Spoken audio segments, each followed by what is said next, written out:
समय कभी किसी के लिए नहीं रुकता, लेकिन इंसानी दिमाग हमेशा इस उधेड़-बुन में लगा रहता है कि किसी भी तरह वो समय को रोक सके, भूतकाल या भविष्य में जाकर अपनी की हुई गलतियों को समय में वापस जाकर सुधार सके या फिर अपने आने वाले भविष्य को बदल सके।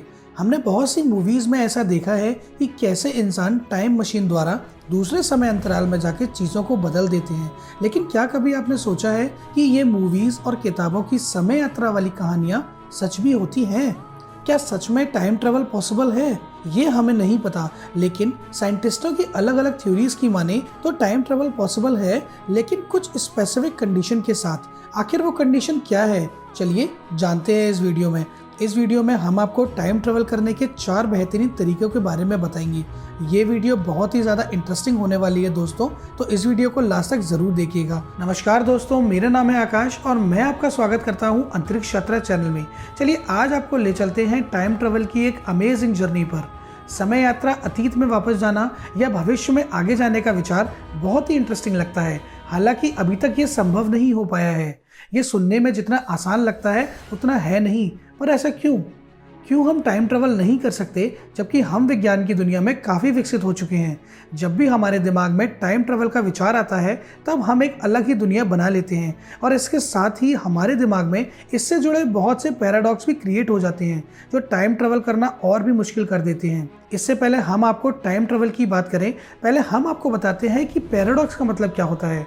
पैराडॉक्स का मतलब होता है ऐसे सवाल जिनका जवाब निश्चित नहीं होता, लेकिन ये बातें सत्यता पर आधारित होती हैं, पर इनका जवाब असामान्य होता है जिनको स्वीकार नहीं किया जा सकता। वैज्ञानिकों के द्वारा टाइम ट्रेवल करने के भी अलग अलग पैराडॉक्स को दिया गया है, जिसमें सबसे पहले ग्रैंडफादर पैराडॉक्स को रखा गया है।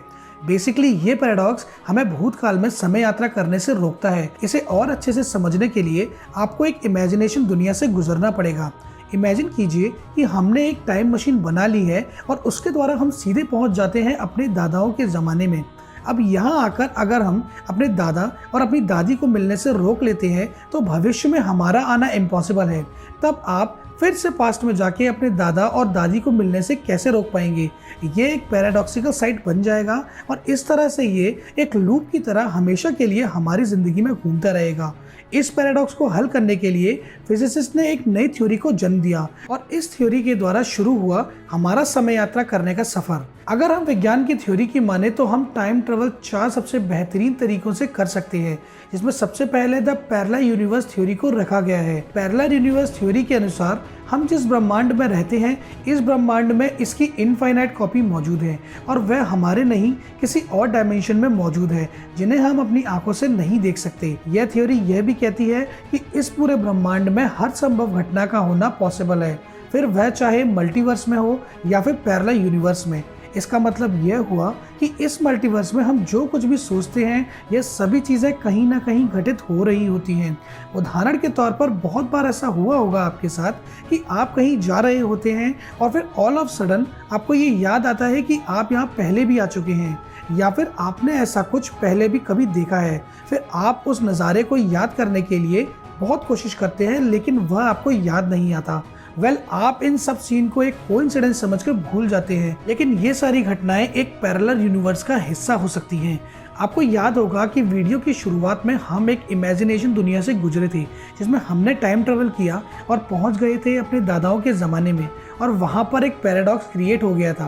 बेसिकली ग्रैंडफादर पैराडॉक्स को पैरेलल यूनिवर्स थ्योरी से एक्सप्लेन किया जा सकता है। अब जब हम अपने दादा दादी को मिलने से रोक देंगे तब उससे एक ऑल्टरनेट टाइमलाइन क्रिएट होगी जो हमारे वास्तविक टाइमलाइन से बिल्कुल अलग होगी। अब हमारे पास 2 टाइमलाइन होंगी। एक टाइमलाइन वह जिसमें हम टाइम ट्रेवल करके पास्ट में गए और अपने दादा दादी को मिलने से रोक दिया, और दूसरा टाइमलाइन वह जिसमें हमारे दादा दादी मिले थे और वर्तमान में हम यहाँ मौजूद हैं। बेसिकली पैरेलल यूनिवर्स हमें अपॉर्चुनिटी देता है समय में पीछे यात्रा करने का। वॉर्म होल से समय यात्रा। वॉर्म होल अंतरिक्ष के वह सुराख हैं जो न केवल समय के 2 छोरों पर खुलते हैं बल्कि अंतरिक्ष के 2 स्थानों को आपस में जोड़ते हैं। आइंस्टाइन के द्वारा दिए गए स्पेस टाइम इक्वेशन के सैकड़ों ऐसे हलों को खोजा जा चुका है जो वर्म होल की कल्पना करते हैं। साइंटिस्ट का मानना है कि अगर हम इन वर्म होल में प्रवेश कर जाएं, तब हम टाइम में आगे या पीछे आ जा सकते हैं। दोस्तों, वर्म होल यूनिवर्स में हर जगह मौजूद हैं, यहाँ तक कि हमारे आसपास भी काफ़ी संख्या में वर्म होल मौजूद हैं। सबसे बड़ी परेशानी बस यह है कि हम इन्हें देख नहीं सकते, वह इसलिए क्योंकि ये आकार में बहुत छोटे होते हैं। यह होल्स भविष्य और भूतकाल को जोड़ने का काम करते हैं। आइए अब समझते हैं कि ये वर्म होल्स आखिर बनते कैसे हैं। वर्म होल्स को मैथमेटिक्स की इक्वेशन से समझना बहुत ही मुश्किल है। अगर आसान भाषा में समझें तो वर्म होल स्पेस टाइम के कर्वेचर से बनते हैं, यानी क्वांटम लेवल पर जब समय क्रिएट हो रहा होता है उसी दौरान वर्म होल का जन्म होता है। चलिए इसे दूसरे तरीके से समझते हैं। आपको पता होगा कि हमारी दुनिया के 3 डायमेंशन हैं, मतलब हमारी दुनिया 3 आयाम, लंबाई, चौड़ाई और ऊंचाई से मिलकर बनी हुई है। इन डायमेंशन में हम अपनी पूरी दुनिया अनुभव कर लेते हैं। सब कुछ इतना रियल होता है कि हम इसकी कभी कल्पना भी नहीं कर सकते हैं। इन 3 डायमेंशन के अलावा एक चौथा डायमेंशन भी एग्जिस्ट करता है, जिसे हम केवल मैथमेटिक्स के इक्वेशन से ही समझ सकते हैं। पिछले 2 दशकों से साइंटिस्ट इस चौथे डायमेंशन का अध्ययन करते चले आ रहे हैं। मोटे तौर पे आप ये मान सकते हैं कि यह चौथा डायमेंशन और कुछ नहीं, टाइम होता है। अब आप सोच रहे होंगे कि मैं आपसे 4th डायमेंशन की बात क्यों कर रहा हूँ, लेकिन दोस्तों ये 4th डायमेंशन ही हमारे लिए वर्म होल्स के दरवाजे खोल सकता है। इस 3 डायमेंशन की दुनिया में हर वस्तु अपने शेप में, अपने आकार में दिखाई देती है, लेकिन जब हम उन्हें जूम करके नजदीक से देखते हैं तब हमें उनमें छोटे छोटे होल्स दिखाई देते हैं। अब यह नियम 4th डायमेंशन पर भी लागू होता है। समय भी कई सूक्ष्म होल से भरा हुआ है, मतलब आप ये कह सकते हैं कि समय में भी कई सूक्ष्म होल मौजूद होते हैं। टाइम के इन छोटे होल्स को ही हम वर्म होल्स के नाम से जानते हैं।